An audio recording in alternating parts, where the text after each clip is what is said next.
তুরস্কের মধ্যস্থতায় অবশেষে ইসরায়েলি কারাগার থেকে মুক্তি পেলেন বাংলাদেশি আলোকচিত্রী শহীদুল আলম। দ্রুত দেশে ফেরানোর উদ্যোগ, সহায়তার জন্য তুর্কি প্রেসিডেন্টের প্রতি প্রধান উপদেষ্টার কৃতজ্ঞতা। সাবের হোসেন চৌধুরীর সঙ্গে ৩ রাষ্ট্রদূতের বৈঠক ঘিরে জল্পনা, আওয়ামী লীগকে পুনর্বাসনের গুঞ্জনের রাজনৈতিক বিশ্লেষকদের সতর্কবার্তা। বাংলাদেশের মানবাধিকার পরিস্থিতি নিয়ে হিউম্যান রাইটস ওয়াচের উদ্বেগ, অন্তর্বর্তী সরকারের বিরুদ্ধে ক্ষমতাচ্যুত আওয়ামী লীগ সমর্থকদের দমন পীড়নের অভিযোগ, নির্বিচারে আটক ব্যক্তিদের মুক্তি দাবি। ভোটের লড়াইয়ে এনসিপিকে সঙ্গী করতে মরিয়া বিএনপি, নাহিদ আক্তারদের দাবিকে গুরুত্ব দিয়ে দেখবেন তারেক রহমান, আসন ভাগাভাগি নিয়ে আলোচনার আভাস। শাপলা প্রতীক ইস্যুতে আরও কঠোর হচ্ছে নাহিদ আক্তাররা, দাবি না মানলে নির্বাচন থেকে সরে দাঁড়ানোর বার্তা, সংকট সমাধানে আলোচনার তাগাদা বিশ্লেষকদের। ইসরায়েলি কারাগার থেকে মুক্তি পেয়েছেন বাংলাদেশি আলোকচিত্রী ও মানবাধিকার কর্মী শহীদুল আলম। শুক্রবার বিকেলে প্রধান উপদেষ্টার প্রেস উইংয়ের এক খুদে বার্তায় এ তথ্য জানানো হয়। সেখানে বলা হয়, ইসরায়েল থেকে আজ বিকেলে একটি ফ্লাইট ছেড়েছে। যাত্রীর তালিকায় আছেন বাংলাদেশের খ্যাতনামা এই আলোকচিত্রী। তুরস্ক সূত্রে জানা গেছে, ফ্লাইটটি টিকে 6921 স্থানীয় সময় দুপুর 2:30টার দিকে ইস্তাম্বুলে অবতরণ করার কথা রয়েছে। এই প্রক্রিয়ায় সহায়তা করছেন তুরস্কের রাষ্ট্রপতি রিসেপ তাইয়েপ এরদোগান। শহীদুল আলমের মুক্তি ও তাকে দেশে ফেরাতে সহযোগিতার জন্য প্রধান উপদেষ্টা ডক্টর মোহাম্মদ ইউনুস তুরস্কের প্রেসিডেন্ট রিসেপ তাইয়েপ এরদোয়ানকে ধন্যবাদ জানিয়েছেন। এর আগে গত 8 অক্টোবর ইসরায়েলি সেনারা গাজামুখী ওই নৌবহরে হামলা চালিয়ে সব অধিকার কর্মী ও নাবিককে আটক করে। বৃহস্পতিবার জানা যায়, আলোকচিত্রী শহীদুল আলম সহ ফ্রিডম ফ্লোটিলার নৌবহরের সব সাংবাদিক, স্বাস্থ্যসেবা কর্মী, মানবাধিকার কর্মী ও জাহাজের নাবিকদের আজদৌত বন্দরে নিয়ে যাওয়া হয়েছে। সেখানে আইনি প্রক্রিয়া শেষে তাদের ইসরায়েলের কেতজিয়েত কারাগারে পাঠানো হয়েছে। হঠাৎ কার্যক্রম স্থগিত আওয়ামী লীগ নেতার বাসায় বৈঠক করেছেন 3 দেশের রাষ্ট্রদূত। নির্বাচনের আগে কার্যক্রম স্থগিত দলটির প্রভাবশালী নেতা ও সাবেক মন্ত্রী সাবের হোসেন চৌধুরীর বাসায় এই বৈঠক যেন নতুন মোড় নিচ্ছে দেশের রাজনীতিতে। এর মধ্যে দেশ জুড়ে বইছে আলোচনা সমালোচনার ঝড়। প্রশ্ন উঠছে, কার্যক্রম নিষিদ্ধ আওয়ামী লীগকে আবার পুনর্বাসন করতেই কি 3 রাষ্ট্রদূতের এই গোপন বৈঠক? গেল সোমবার দুপুরে রাজধানীর গুলশান 2-এ সাবের হোসেন চৌধুরীর নিজ বাসভবনে প্রায় 2 ঘণ্টা ধরে অত্যন্ত গোপনীয়তায় চলে এই বৈঠক। এতে অংশ নেন ঢাকার নরওয়ের রাষ্ট্রদূত হ্যাকন এরাল্ড গুলব্রানসন, সুইডেনের রাষ্ট্রদূত নিকোলাস লিনাস রাগনার উইক্স এবং ডেনমার্কের রাষ্ট্রদূত ক্রিশ্চিয়ান ব্রিক্স মলার। এই 3 রাষ্ট্রই স্ক্যান্ডিনেভিয়ান দেশ, যারা বাংলাদেশের জলবায়ু পরিবর্তন, টেকসই উন্নয়ন এবং মানবাধিকারের ক্ষেত্রে দীর্ঘদিনের অংশীদার। এক প্রতিবেদনের নির্ভরযোগ্য সূত্রের বরাত দিয়ে দৈনিক কালবেলা পত্রিকা জানায়, বৈঠকে কার্যক্রম নিষিদ্ধ হওয়া দলটির আসন্ন জাতীয় সংসদ নির্বাচনে অংশগ্রহণের কোনো পরিকল্পনা রয়েছে কিনা সে বিষয়ে কূটনীতিকরা জানতে চান সাবের হোসেন চৌধুরীর কাছে। এছাড়া কিভাবে দলটির কার্যক্রম ফের শুরু করা যায় তা নিয়েও আলোচনা হয় দুই পক্ষের। বর্তমান সরকার ও অন্যান্য রাজনৈতিক দল যদি আওয়ামী লীগকে নির্বাচনে অংশগ্রহণের সুযোগ দেয়, তাহলে বিদেশি কূটনীতিকদের তাতে তেমন কোনো আপত্তি নেই বলে জানান নর্ডিক রাষ্ট্রগুলোর এই কূটনীতিকরা। সাবের হোসেন চৌধুরীর সাথে এই 3 রাষ্ট্রদূতের বৈঠককে তাৎপর্যপূর্ণ বলে মনে করছেন রাজনৈতিক বিশ্লেষক জাহিদুর রহমান। নিজের ইউটিউব চ্যানেল জায়েদ স্ট্রেইকে তিনি বলেন, পশ্চিমা দেশগুলোর, বিশেষ করে ইউরোপের কাছে ইসলামী রাজনীতি নিয়ে কিছু রিজার্ভেশন আছে। তারা চায় না যে বাংলাদেশে এমন রাজনৈতিক শক্তি ক্ষমতায় আসুক যারা শরিয়া ভিত্তিক শাসনের কথা বলে। আর বাংলাদেশের ইসলামী দলগুলো একটি শরিয়া ভিত্তিক রাষ্ট্র প্রতিষ্ঠার কথা বলছে। এটাতে পশ্চিমাদের হয়তো সমস্যা আছে, ইউরোপের হয়তো বেশি সমস্যা আছে। এই ক্ষেত্রে তারা রিফাইন্ড আওয়ামী লীগের কথা ভাবছে কিনা এটা ভাবার কারণও আছে। নির্বাচনের আগে রাষ্ট্রদূতদের বৈঠকের বিষয়টি খুব উড়িয়ে দেওয়া যাবে না বলে মনে করেন তিনি। তবে সাবের হোসেন চৌধুরীর নেতৃত্বে নতুন করে আওয়ামী লীগ ফিরবে বলে মনে করেন না সিনিয়র সাংবাদিক মাসুদ কামাল। যমুনা টেলিভিশনে এক টকশোতে তিনি বলেন, আওয়ামী লীগের সবশেষ শাসনামলে তিনি মন্ত্রী ছিলেন। সেই হিসাবে হত্যা ও মানবতা বিরোধী অপরাধের ক্ষেত্রে তার ও শেখ হাসিনার কোনো পার্থক্য নেই। তাকেও বিচারের মধ্য দিয়ে আসতে হবে। তবে গ্রেপ্তারের একদিনের মধ্যে তার জামিন পাওয়া নিয়ে উদ্বেগ জানান এই সিনিয়র সাংবাদিক। যদিও সাবের হোসেন চৌধুরীর সাথে রাষ্ট্রদূতদের বৈঠককে সৌজন্য সাক্ষাৎ হিসেবে মনে করছেন G9 এর সাধারণ সম্পাদক ডাক্তার সাখাওয়াত হোসেন সায়ান্ত। যমুনা টেলিভিশনের ওই টক শোতে তিনি বলেন, একটা সময় কমনওয়েলথ পার্লামেন্টারি বোর্ডে বাংলাদেশের সভাপতিত্ব করেছেন সাবর হোসেন চৌধুরী। তার সাথে রাষ্ট্রদূতদের বৈঠক ব্যক্তিগত সৌজন্যবোধ থেকেও হতে পারে।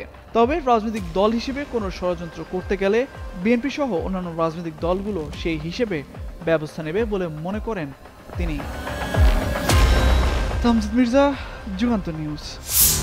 দেশে নির্বাচনের বাকি আর মাত্র 4 মাস। এমন সময়ে বাংলাদেশের মানবাধিকার পরিস্থিতি নিয়ে প্রতিবেদন দিয়েছে নিউ ইয়র্ক ভিত্তিক মানবাধিকার সংস্থা হিউম্যান রাইটস ওয়াচ।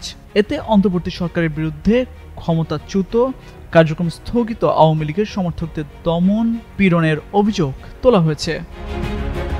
বৃহস্পতিবার নিজেদের ওয়েবসাইটে এই প্রতিবেদন প্রকাশ করে HRW। ওই প্রতিবেদনে বলা হয়েছে, বাংলাদেশে কর্মরত জাতিসংঘের মানবাধিকার দলের অবিলম্বে নির্বিচার আটক ব্যক্তিদের মুক্তির দাবি জানানো উচিত। সেই সাথে মানবাধিকার সমুন্নত রাখা এবং বেআইনি রাজনৈতিক সহিংসতার সঙ্গে জড়িত ব্যক্তিদের বিচারের মুখোমুখি করার জন্য কর্তৃপক্ষকে উৎসাহিত করা উচিত। প্রতিবেদনে বলা হয়, 3 সপ্তাহ ধরে চলা বিক্ষোভের মুখে সাবেক প্রধানমন্ত্রী শেখ হাসিনার আওয়ামী লীগ সরকার ক্ষমতাচ্যুত হওয়ার পর 2024 সালের আগস্টে অন্তর্বর্তী সরকার ক্ষমতা গ্রহণ করে। ওই বিক্ষোভে 1400 জন মানুষ নিহত হন। সন্ত্রাসবিরোধী আইনে আনা কঠোর সংশোধনীর আওতায় প্রাপ্ত কর্তৃত্ব বলে 2025 সালের 12 মে অন্তর্বর্তী সরকার আওয়ামী লীগের কার্যক্রম নিষিদ্ধ করে। দলটির সমর্থনে যে কোনো সভা, প্রকাশনা ও অনলাইনে দেওয়া বক্তব্য এই নিষেধাজ্ঞার অন্তর্ভুক্ত। হিউম্যান রাইটস ওয়াচের এশিয়া অঞ্চলের উপপরিচালক মীনাক্ষী গাঙ্গুলি বলেন, শেখ হাসিনার সরকারের সময় বাংলাদেশের মানুষকে যেসব সহ্য করতে হয়েছে, সেই একই ধরনের পক্ষপাতমূলক আচরণ অন্তর্বর্তী সরকারের করা উচিত নয়। জাতিসংঘের মানবাধিকার দপ্তরকে বাংলাদেশের মানবাধিকার রক্ষায় সহায়তার জন্য আমন্ত্রণ জানিয়েছে সরকার। তাদের উচিত সার্বিক পরিস্থিতির উপর নজর রাখা এবং রাজনৈতিক উদ্দেশ্য প্রণোদিত গ্রেপ্তারে নিরুৎসাহিত করতে জরুরি ভিত্তিতে হস্তক্ষেপ করা। ওই প্রতিবেদনে বলা হয়, 2009 সালে আওয়ামী লীগ সরকারের আমলে সন্ত্রাসবিরোধী আইন প্রণয়ন করা হয়। কর্মকর্তারা বলছেন, ক্ষমতায় থাকাকালে করা নির্যাতন, নিপীড়নের জন্য আওয়ামী লীগের সদস্যদের জবাবদিহিতার আওতায় আনতে এই আইনের সংশোধনী দরকার ছিল।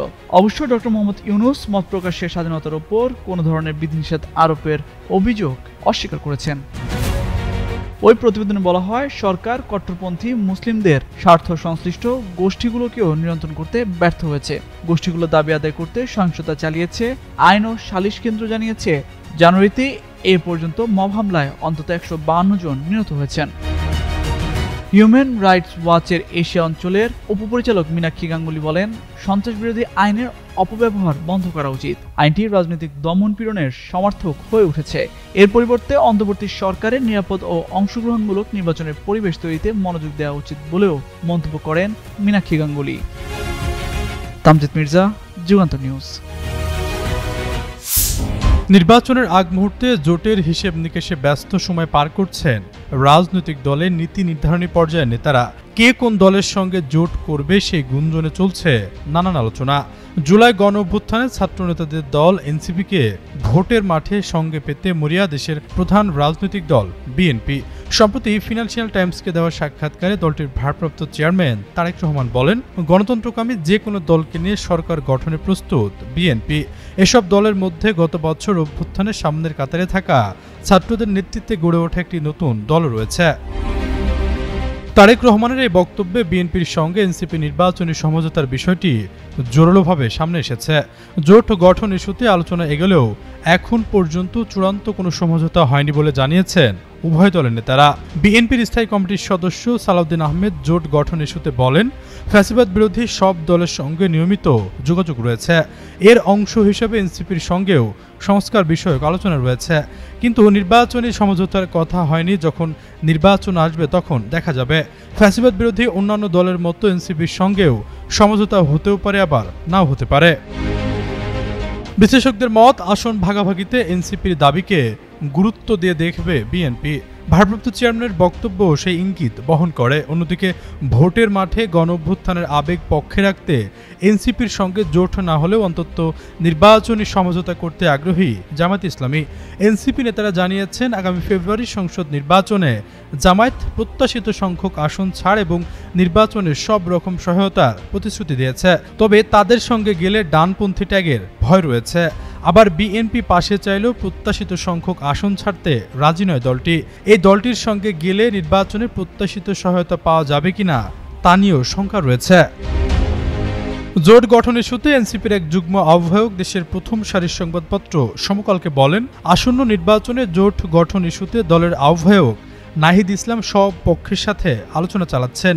যুগপথ আন্দোলনে এনসিপিকে যুক্ত করতে গত মাসে তার বনশ্রীর বাসায় গিয়েছিলেন জামাতের সেক্রেটারি জেনারেল মিয়া গোলাম পরোয়ার। এতে সাড়া না দিয়ে নাহিদ ইসলাম বিএনপি নেতা সালাউদ্দিন আহমেদের সঙ্গে বৈঠক করেছেন। এনসিপি 50 থেকে 60টি আসন পেলে জোটের বিষয় ভাববে।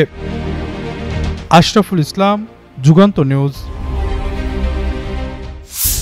শাপলা প্রতি ইস্যুতে এখনও মুখোমুখি অবস্থা নির্বাচন কমিশন ও জাতীয় নাগরিক পার্টির। নিবন্ধনের জন্য আবেদনের শুরু থেকেই এই প্রতীকের প্রতি জোর দিলেও কাটছে না সংকট। একদিকে যে কোনো অবস্থাতেই শাপলা প্রতীকের প্রতি জোর দিচ্ছে দলটি। সবশেষ ইসিকে দেয়া চিঠিতেও নিজেদের অবস্থান স্পষ্ট করেছেন দলের শীর্ষ নেতারা। অন্যদিকে প্রতীকের তালিকায় শাপলাকে রাখা হয়নি বলছে নির্বাচন কমিশন। এখন প্রশ্ন উঠছে, এই প্রতীক না পেলে কি নির্বাচন থেকে সরে দাঁড়াবে জাতীয় নাগরিক পার্টি?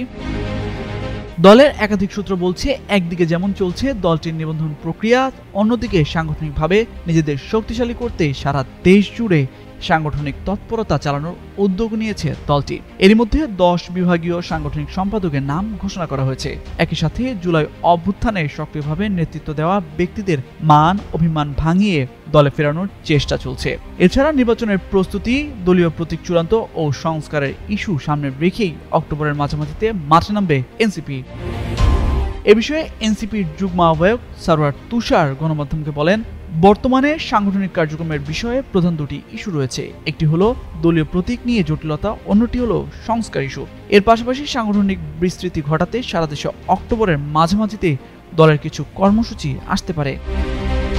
এদিকে সম্প্রতি বিবিসি বাংলাকে দেয়া এক সাক্ষাৎকারে নাম প্রকাশে অনিচ্ছুক দলটির নেতারা জানিয়েছেন, যদি শেষ পর্যন্ত এনসিপিকে শাপলা প্রতীক দেয়া না হয় তাহলে আগামী ফেব্রুয়ারিতে যে নির্বাচন অনুষ্ঠিত হবে তাতে অংশ না নেওয়ার ব্যাপারে এখন পর্যন্ত দলগত অবস্থান রয়েছে তাদের।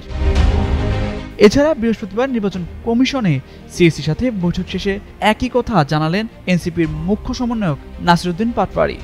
বলেন, শাপলা ছাড়া নিবন্ধন মানবে না এনসিপি, আর নিবন্ধন ছাড়া একটি দল নির্বাচনে যাবে কি করে? এ কারণে নির্বাচন বাধাগ্রস্ত হলে এর দায় কিছুটা নির্বাচন কমিশনেরও থাকবে বলে হুঁশিয়ারি দেন তিনি। অন্যদিকে ইসির সাবেক অতিরিক্ত সচিব জেসমিন টুলি বিবিসি বাংলাকে এক সাক্ষাৎকারে জানান, প্রতীক ইস্যুতে সমাধান না আসলে ঝুলে যেতে পারে দলটির নিবন্ধন। তবে এনসিপির সাথে আলোচনার মাধ্যমে সংকটের সমাধানও সম্ভব। যদি আলোচনায়ও প্রতীক ইস্যুতে সংকটের সমাধান না হয় তখন আদালতে যাওয়ার সুযোগ রয়েছে এনসিপির। তামজিদ মির্জা, যুগান্তর নিউজ।